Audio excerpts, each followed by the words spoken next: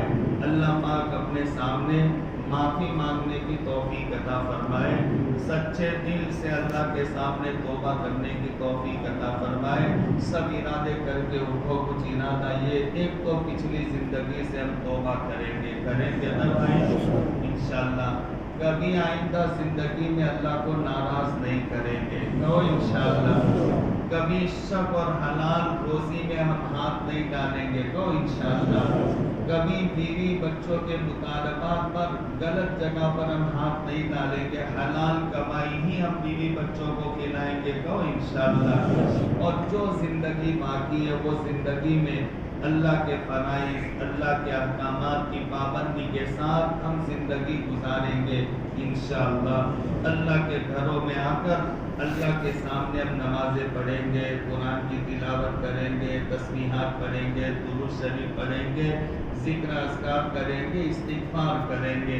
کثرت سے جو معافی مانگنے والا ہوتا ہے اللہ اس کے لیے روزی کے دروازے کھول دیا کرتا ہے۔ اللہ پاک ہمیں قبول فرمائے، ہم میں سے جن کی جو جائز مرادیں تمنا اللہ پاک پوری فرمائے، جو اللہ کے بندے بیمار ہیں اللہ ان کو شفا عطا فرمائے۔ دنیا میں اللہ کے بہت سارے بندے دکھی ہے، پریشان ہیں، بہت سو کے گھروں کو اجاڑ دیا گیا، اجڑے گھر والے، اللہ ان سب کے لیے بہترین چھتوں کا انتظام فرمائے، ان سب کے لیے کھانے کا اللہ پاک انتظام فرمائے۔ جہاں جہاں امت مسلمہ پریشان ہے اللہ اپنی مدد شامل حال فرمائے۔ باقی دعوانا